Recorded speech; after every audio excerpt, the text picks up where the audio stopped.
I was a student teacher at a middle school my first semester of student teaching, and while I was there, we started a school-wide project-based learning at Walt Clark Middle School in Loveland, Colorado.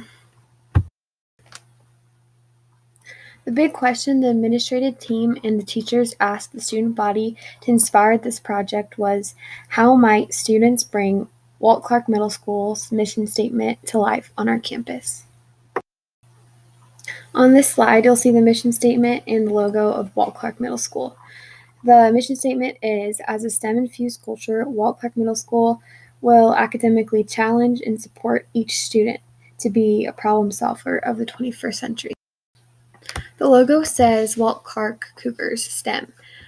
Rigorous and relevant community connections, college/career exploration, inclusive and supportive, and problem solvers of the 21st century. These are the steps of how we set up the PBL for the middle schoolers. Almost every teacher in the school had an advisory class that teachers saw 4 days a week for 30 minutes.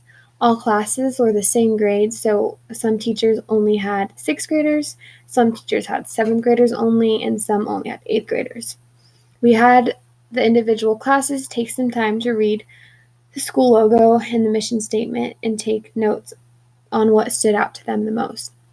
Then we had them work with their table groups to think on how we can connect the mission statement with our community, whether it's through parents of the students, more community within the school itself, or the neighborhood around the school.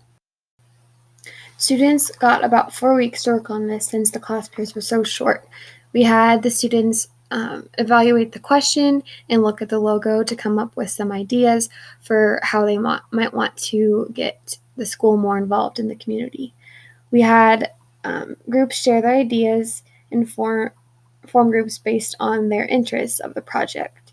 So based on what ideas they came up with, kids would pair up in groups and figure out how to solve this problem.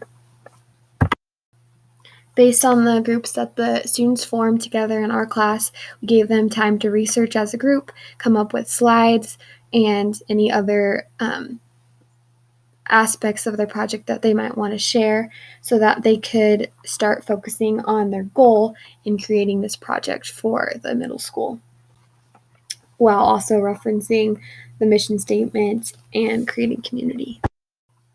This next slide is a visual of the steps that the students took during a project-based learning, and that in other schools you can also use this reference if you're doing a project-based learning.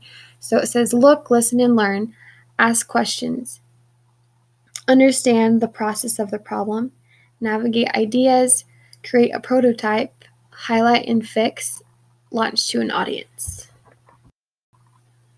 Here are some project ideas that the students came up with. So sports club, peer mediation club, endangered species club.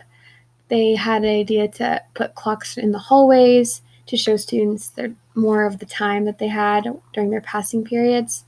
They wanted to create a student lounge. There was a group that was passionate about putting paintings in the hallway, and a Love is Love club, as well as a new basketball court outside, and many more. The administrative team at the middle school ended up pursuing the student lounge idea. Additionally, teachers were able to pair up with different groups that didn't win, that the teachers were also passionate about, to help pursue other students' projects as well.